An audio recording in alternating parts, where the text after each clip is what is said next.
샬롬.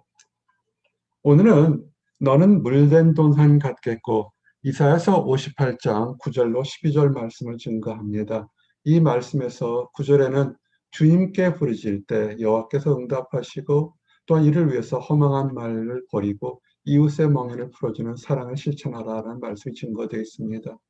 10절에서는 사랑을 베풀 때 이 사랑을 베푸는 것이 같은 마음을 가지며 여호와께 인생을 맡긴다는 뜻이 있고, 또한 우리에게 11절의 축복은 물된 동산처럼, 가뭄이 심할 때 물된 동산처럼 하나님이 인도하시고 축복의 샘으로 만들어주겠다는 것을 우리에게 얘기를 합니다. 그리고 마지막 12절에는 새롭게 세우시리라. 낙심과 좌절과 실패해 있는 모든 사람들에게 하나님께서, 우리의 힘이 아닌 하나님께서 보수하시고 그래서 근심 대신에 기쁨을 주신다는 말씀이 되어 있습니다. 이제 한 절 한 절 풀어가면서 좀 더 은혜와 소망 갖기 원합니다. 첫 번째, 이사야서 58장 9절에 보니까 내가 부를 때는 나 여호와가 응답하겠고, 물된 동산처럼 가뭄이 심할 때, 요 며칠 보스턴 일대는 정말 더웠습니다. 그리고 서부에서, 미국의 서부는 저 가뭄 때문에 난리가 났죠. 기상이변이 너무 심하게 일어나고 있습니다. 비가 내리게 되면 더위도 식혀지고 마른 땅도 적셔서 생물이 살 수 있을 겁니다. 우리 사람들에게도 열심히 노력하는데도 정말 가뭄처럼 뜻대로 되지 않고 힘들고 어려운 날이 연달아 올 때가 있습니다. 가정 문제, 건강 문제, 사회 문제, 또는 말로 표현할 수 없는 많은 문제들이 있을 때 여러분은 어떻게 하십니까? 담을 세워서 일을 하십니까? 노력하는 것이 좋지만 우리의 능력에 한계가 있을 때 성경은 우리 문제를 풀기라고, 우리가 물된 동산처럼 은혜 받는 것은 하나님께 부르짖으라는 것입니다. 문제를 보지 마시고, 늘 말씀드리지만 문제를 주관하시는 하나님을 보시고 하나님께 있는 그대로 솔직하게 부르짖으십시오. 네가 부르짖을 때 내가 여기 있다 하리라. 아멘. 이것이 큰 위로와 소망이 됩니다. 나에게 문제가 있습니다. 건강에 문제가 있고 사회에 문제가 있고 환경에 문제가 있습니다. 그것을 탓하기보다 그 모든 문제를 주관하시는 하나님께, 주여 지혜가 부족합니다. 주여 능력이 부족합니다. 주여 필요한 것들이 있습니다. 하나님의 뜻을 간구하는 나와 여러분들이 되시길 원합니다. 하나님은 여러 번 말씀하시죠. 환난 날에도, 좋은 날에도 도우시지만 환난 날에도 도와주십니다. 세상은 어떻습니까? 힘있고 좋을 때는 친구들도 많이 달라붙을 경우가 있습니다. 그런데 힘들고 어려울 때는 웬만큼 좋은 친구 아니면 가까이 하지 않는 사람들이 참 많습니다. 되려 서운하죠. 근데 시편 50편의 말씀은 환난 날에 나를 부르라. 환난 날에도, 외로운 날에도, 고독한 날에도, 답답한 날에도 우리와 함께 하시는 하나님이 계심이 정말 큰 축복이 됩니다. 지혜가 필요하시면 하나님께 부르시고, 화평이 필요하시면 하나님께 부르십시오. 하나님께서 건지시랴. 늪속에처럼 빠져있는, 우리 힘으로는 나올 수 없는 진흙탕 구성에서 우리를 건지시고 그 더러운 거 다 씻어주시고 영화롭게 하셨다고 그랬습니다. 그러므로 우리가 환난 날에 하나님께 부르짖으시면 됩니다. 그리고 그때가 어느 때냐면 여호와를 만날 만한 때. 왜 고통을 우리에게 줬을까요? 고통은 돌아보라는 것입니다. 왜 우리에게 기쁨을 줬을까요? 그것은 감사하고 겸손하는 것이죠. 그래서 사실 삶 자체가 하나님을 돌아보고 하나님을 만날 만한 때입니다. 이사야서 55장 말씀이 너희는 여호와를 만날 만한 때에 찾으라. 꼭 일단절기가 있지만 우리의 힘으로 할 수 없고 우리의 능력으로 벗어나고 우리가 하나님의 도우심을 간구할 그때가 만날 만한 때죠. 더 성숙하면 감사할 때도 하나님을 만날 때고, 고민이 있어 기도할 때도 하나님을 만날 때죠. 가까이 계실 때 우리의 심령이 가난해져서 하나님의 도움을 받으려고 가난해질 때 부르시면 하나님은 우리의 기도를 들으신다는 것입니다. 교만한 사람들이 문제가 돼요. 나는 할 수 있어, 이 정도쯤이야. 그것이 교만한 것입니다. 우리가 하나님 앞에서 뭘 내세울 게 있겠습니까? 하나님께 맡기고 살 때, 그때 하나님을 만날 만한 때입니다. 그리고 물된 동산처럼 우리가 축복받고 결실하기 위해서 우리가 사람 쪽에서, 하나님 쪽에서는 부르짖으면 다 들어서 응답하셔요. 우리가 할 것은 뭐냐면 허망한 말을 버리십시오. 내 자신에게 부정적인 거라든지 이웃에게 험한 말, 이간질하는 말, 싸움하는 말은 안 하시는 게 좋을 것 같습니다. 이사야서 58장 9절 말씀이 만일 내가 너희 중에서 멍에와 손가락질과 허망한 말을 제어버리고 손가락을 이렇게 해서 한번 해보세요. 당신 탓이요 이렇게 하게 되면 상대방을 가리킵니다. 그래서 그 사람이 객관적으로 잘못할 수도 있어요. 근데 손가락을 가리킬 때 나머지 한 손가락은 하늘을 가리키죠. 그것은 뭐냐면 저 사람을 만든 하나님께서 저 사람 만들지 않았으면 이런 일이 있겠습니까? 은근히 하나님을 원망하죠. 근데 얘기하지 않은 손가락 세 가지는 나를 가리키는 것도 아셔야 합니다. 한번 이렇게 한번 해보십시오. 손가락 세 개가 나를 가리키지 않습니까? 그래서 할 수만 있으면 침묵하고 하나님께 얘기 드리고 입술에 허망한 얘기를 버리시는 것이 물된 동산 같은 곳에 가게 되는 그 지름길이 됩니다. 그런데 이 간단한 것들, 허망한 말을 버리고 이 이웃을 회방하는 말을 버리는 것이 축복인데 그것을 못한 것이죠. 잠언 6장에 보게 되면 불량하고 악한 자는 구부러진 말을 하고 다니며 눈짓을 하며 발로 뜻을 보이며 손가락질하며 그의 마음에 폐역을 뿌며 항상 악을 꾀하여 다툼을 일으키는 자라. 아멘. 분쟁을 일으키는 사람들이 있어요. 다툼을 일으키고 파당을 만들게 됩니다. 그들은 자기 뜻이 옳고 자기 세력이 강해지니까 옳은 것처럼 생각하지만 근데 하나님 보시기에 우리의 삶은 세상 사람들이 어떻게 보느냐가 아니라 내가 하는 행동과 생각과 말이 하나님 배우시기에 어떨까를 늘 생각하고 묵상하셔야 됩니다. 하나님 보시기에 옳지 않으면 15절에 무서운 말씀이 그의 재앙이 갑자기 내려 당장에 멸망하여 살릴 길이 없으리라. 하나님이 재앙을 내리는데 어떻게 살겠습니까? 우리가 하나님이 없다고 사람들 얘기하지만 그렇지 않습니다. 하나님께서 오래 참으시는 거죠. 그래서 패망하는 사람들처럼 되지 마시고 지혜로운 사람들이 되시길 원합니다. 하나님은 사람의 완악함을 아시죠. 시편 12편에 그들이 이웃에게 각각 거짓을 말하며 아첨하는 입술과 두 마음으로 말하는도다. 사람들은 잘 알 수 없어요. 누가 와서 입에 단 혀의 말처럼 아첨하게 되면 그 아첨에 속아서 이것이 진실인지 거짓인지 알지 못하고 우쭐을 해줄 수 있죠. 그러나 하나님은 그것을 아시잖아요. 여호와께서는 모든 걸 아셔서 아첨하는 입술과 자랑한 혀를 끊으시니 심판하고 멸망하겠다는 거죠. 허망한 말을 우리 입에서 우리가 어떤 힘들고 어려운 일이 있을 때 이것도 허망한 말입니다. 나는 안 돼. 나는 망했어. 나는 실패했어. 실패하고 망하고 어려운 거 하나님이 인도하시죠. 우리를 부르신 분도 하나님인데 인도하시는 분도 하나님이죠. 하나님이 뜻이 계셔도 때로는 힘들고 어려운 것도 가겠지만 그런 하나님은 궁극적으로 우리를 천국과 함께 가장 의로운 고 선한 길로 가려는데 하나님 뜻을 회방하는 것 자체가 허망한 것이죠. 이웃에 대해서 쓸데없는 얘기하는 것도 그건 더욱더 허망한 말이 될 겁니다. 그런 것을 다 아시는 것이 하나님이시죠. 그래서 성경은 또한 우리에게 허망한 말을 버리고 또한은 실천적으로 이웃의 멍에를 풀어주라. 멍에라는 것은 지난 설교 시간에 얘기를 했습니다. 답답하고 쌓여있고 갇혀있는 거죠. 우리가 기도하고 금식하면서 하나님 앞에 축복을 받으려고 노력합니다. 금식기도 정말 효과가 많고 은혜가 넘칩니다. 그러나 꼭 금식하지 않더라도 우리의 이웃에 여러 가지 사람 때문에 환경 때문에 또는 다른 미움 때문에 멍해가 둘러싸여 있으면 풀어주는 것이 좋습니다. 손으로 풀어줄 수도 있고 중보기도로 풀어줄 수 있고 하나님께 간구해서 풀어줄 수 있습니다. 우리가 할 수가 있습니다. 그리고 또 풀어줄 것이 하나 있죠. 여러분 자신의 미움과 원망의 줄에서 여러분 자신을 풀어내셔야 됩니다. 그것이 온전한 기도죠. 스스로는 올가매어 놓고서 하나님에서 무엇을 달라고 그러면 하나님께서는 우리 안에 더럽고 추한 멍에와 줄이 끊어지기 전까지는 기다리신다는 것도 아셔야 됩니다. 이 이웃에는 우리들 자신까지 포함되어 있던 걸 아시고 멍에를 풀도록 노력하시기 바랍니다. 그럼 이제 두 번째 10절의 말씀은 뭐냐면 물된 동산 같은 곳에서 뭐냐면 사랑을 베풀 때는 것입니다. 조금 전에 멍에를 풀어주라고 그랬죠.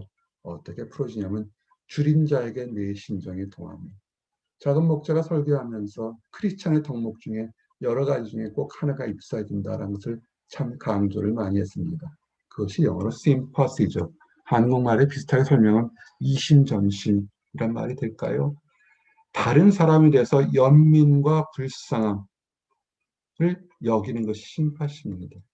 다른 사람이 잘 됐을 때 하나님의 이름으로 잘 됐으면 기뻐하는 것이고 하나님 안에서 힘들고 어렸으면 불쌍한 마음을 가지고 기도하는 것 같은 마음을 가진 것이죠.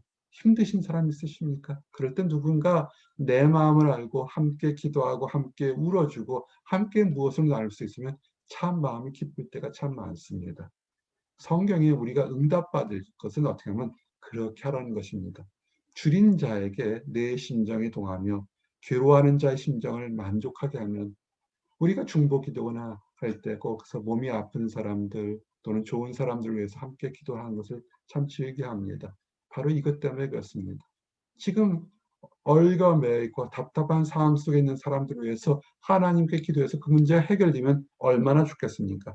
당사자도 기쁘지만 함께 기도한 사람도 좋은데 문제는 그의 이유는 뭐냐면 축복이 있다는 것입니다. 내 어둠이 낮과 같이 될 것이며 하나님 안에서 그것이 같은 마음으로 사랑을 베푼 사람들에게도 하나님은 축복을 주시겠다는 겁니다. 이런 축복이 넘치기를 원합니다. 이렇게 하기 위해서는 어떻게 해야 되냐면 심퍼시를 가지려면 마음을 너그럽게 하십시오. 마음을 너그럽게 한다는 것은 눈빛도 말도 언행도 부드럽게 하십시오. 신명기 15장 7절에 가난한 형제가 너와 함께 거주하거든 그 가난한 형제에게 내 마음을 완악하게 하지 말며 내 손을 움켜쥐지 말고 반드시 네 손을 그에게 펴서 그에게 필요한 대로 쓸 것을 넉넉히 구워주라. 아멘. 누가 배고픈데 와서 하는 얘기가 아이고 그 현미식 먹으세요 또는 야채 많이 먹으세요 건강해질 겁니다. 그것보다는 배고픈 사람에게 밥 한 술 떠주는 게 낫지 않겠습니까? 그죠? 우리 주변에 힘들어하는 사람, 답답한 사람이 있으면 그들을 조롱하고 멸시하는 것보다 하나님 저 사람에게 위로를 주시고 소망을 주시고 해방을 시켜주시고 하나님의 새로운 능력을 달라고 기도할 때 그것이 마음을 너그럽게 하는 것입니다. 크리스찬의 덕목은 눈빛도 말도 행동도 하나님이 우리를 보고 우리를 인도하시는 것처럼 부드럽게 하십시오. 말씀을 받을 때도 부드럽게 사랑을 나눌 때도 부드럽게 그럴 때 우리의 축복이 더욱더 넓어질 겁니다. 부드럽게 한다는 것은 뭐냐면 우리의 삶을 하나님께 맡기는 겁니다. 세상은 어떻습니까? 내 인생은 나의 것이라고 합니다. 그 내 멋대로 내 하고 싶은 대로 살게 됩니다. 뭐 맞겠죠. 그러다가 살 수도 있고 실패할 수도 있고 성공할 수도 있지만 그래서 좌절도 많고 불쌍한 것들 답답함도 많습니다. 근데 성경은 그렇게 살지 말고 물된 동산처럼 평안없고 평안하려면 여호와를 의지하라 그럽니다. 시편 30편 말씀이 뭡니까? 내 길을 여호와께 맡기라. 그를 의지하면 그가 이루시고 우리의 삶을 하나님께 맡기십시오. 하나님께서 우리를 인도하십니다. 억울한 일을 당한 사람도 하나님께 맡기시면 정의의 공의를 하나님께 비춰주십니다. 그럴 때 오늘 약속의 11절 말씀처럼 물된 동산처럼 나무도 있고 숲도 있고 꽃도 있는데 물이 없으면 아무 의미가 없잖아요. 있어서 풍성하게 결실과 아름다움과 영광을 하는 것처럼 우리를 인도하시는 하나님을 믿으십시오. 지금 남보다 늦게 간다고 남보다 이루지 못했다고 초조할 필요가 하나도 없습니다. 수많은 사람들 중에서 하나님께서 우리를 부르셨을 때는 하나님이 선하게 인도하실 겁니다. 그렇기 때문에 하나님을 신뢰하십시오. 11절 말씀이 뭡니까? 여호와가 너를 항상 인도하여 메마른 곳에서도 내 영혼을 만족하게 하며 세상 사람들 입장에서는 힘들고 어렵고 좌절과 낙심이 있는 곳이라 할지라도 하나님이 항상 always 항상 인도해서 우리의 심령을 하나님께서 평안하게 하신다는 것입니다. 우리의 믿음의 뼈도 우리의 삶도 견고하게 될 것이고 물된 동산처럼 축복의 물이 위로와 소망의 물이 끊어지지 않게 되는 것입니다. 여러분, 이 축복을 누리시는 나와 여러분들이 되시길 원합니다. 응답하시기 때문에 그렇습니다. 메마른 땅에서도 우리 심령이 물된 농산처럼 풍성하고 여유가 있는 것은 하나님께 기도할 때 이사야 41장 말씀처럼 물이 없어서 갈증으로 그들의 혀가 마를 때, 이거 정말 힘들죠. 목마를 때 뭐가 필요하겠습니까? 시원한 물 한 잔이겠죠. 하나님께서 그렇게 정말 힘들고 어려운 사람들에게 생수의 응답으로 그의 심령을 시원하게 했던 것이다. 그리고 하나님은 결코 버리지 않으시겠다는 것입니다. 나와 여러분 택하신 것을 결코 버리지 않습니다. 잘할 때만 칭찬하는 것이 아니라 못하고 어렵고 때로는 넘어졌다 할지라도 오래 기다리시면서 우리를 다시 일으켜 세우시는 것이 여호와신 걸 아시고 소망을 가지시기 원합니다. 그 마지막 말씀이죠. 새롭게 세우겠다는 것입니다. 이사야 58장 12절 마지막 말씀. 네게 선 날짜들이 오래 황폐될 것을 다시 세울 것이며 우리뿐만 아니라 우리의 후손들, 육적으로 낳은 자녀들, 영적으로 낳은 자녀들, 우리의 이웃들이 황폐된 것, 그것이 집일 수 있고 교회가 수 있고 사회일 수 있고 하나의 공동체, 민족이 될 수도 있습니다. 그곳에서 하나님 뜻으로 다시 역대로 파괴된 것을 보수하고 일으켜 세워서 하나님의 길을 수축하는 사람들, 나와 여러분들은 하나님께서 무너진 것을 세우는 곳을 세우는 그 일꾼으로 우리를 부르신 것을 아시고 기뻐하시기 바랍니다. 그래서 황폐된 곳, 버려진 곳을 다시 쌓을 겁니다. 우리가 열심히 노력해도 뜻대로 이루어지지 않은 것이 있습니까? 자녀 양육 문제, 직장 문제, 가정 문제, 많은 것들이 무너지고 있는 것들이 있습니다. 세상 사람들은 참 힘들어하죠. 한번 무너지면 다 무너지는 것처럼. 그러나 하나님의 사람들은 다시 세울 수 있습니다. 황폐한 성읍, 곧 대대로 무너져 있던 것을 중사할 것이며 오랜 세월 동안 무너지고 넘어지고 좌절하고 낙심돼서 다 희미한 것에서 새롭게 축복의 성벽을, 축복의 집을 세울 수 있다는 것입니다.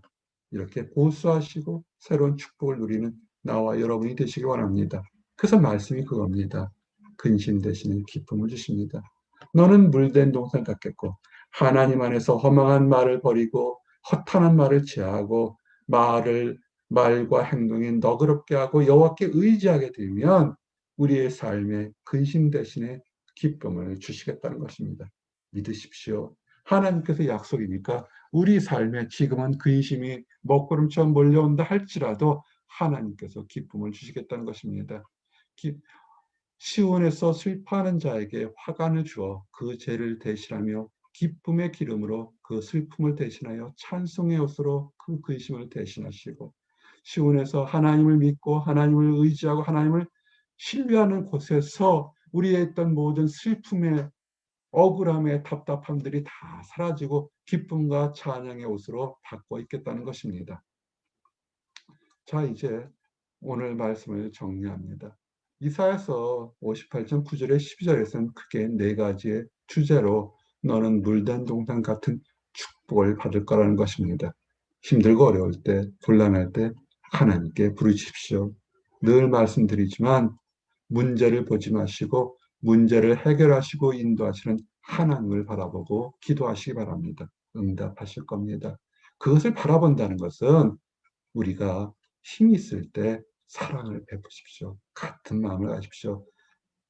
내가 힘들어서 다른 사람을 못하지 마시고 내가 힘들 때 다른 사람도 힘들 거라 생각해서 함께 기도하는 같은 마음을 가집시오. 그럴 때 축복이 함께 오게 됩니다. 그리고 하나님께서 우리 심령을 물된 동산처럼 만족하게 하시고 축복의 샘을 인도할 겁니다. 그리고 지금 넘어지고 엎어지고 부서진 사람들이 있습니까? 그들이 소망하는 축복의 벽을 다시 하나님께 세우실 겁니다. 이 모든 것을 누리고 기뻐하는 우리 모든 사람들 되시기 원합니다. 기도하시겠습니다. 하나님 감사합니다. 너는 물된 동산 같겠다는 축복의 말씀을 주심을 인하여 감사합니다. 우리의 삶이 좋을 때 찬양하게 하시고 힘들 때 기도하게 하시고 아버지 어떠한 환경 속에서도 하나님을 믿고 신뢰하며 나가서 우리의 모든 상황을 변화시키는 하나님의 능력을 체험할 수 있도록 인도하여 주시옵소서. 메마른 곳에서도 우리의 심령을 적시는 하나님의 능력을 맛보는 우리 모든 사람들이 되도록 허락하시고, 이를 위해서 우리 자신뿐만 아니라 이웃들에게도 허탄한 말과 허망한 행동을 버리고 같은 심퍼스를 가지고 하나님께 기도하며 간구하는 모든 사람들이 되도록 허락하여 주시옵소서. 아직 하나님을 알지 못해서 허탄한 말과 허탄한 행동으로 허탄한 세상 속에 달려가는 안타까운 사람들이 있습니다. 그들의 고난함과 그들의 답답함을 아시오니 달리던 발걸음을 멈춰 세우시고 하나님 곁으로 돌아와 축복의 대어로 축복의 삶에서 그 갈증과 메마른 갈증을 해결하도록 허락하여 주시옵소서. 이 갈증을 먼저 해결한 우리들이 아버지 힘들어하는 사람들에게 손을 내밀어 함께 축복의 샘, 축복의 나라로 들어가도록 허락하여 주시옵소서. 늘 감사드립니다. 예수 그리스도 이름 받들어 기도드렸습니다. 아멘.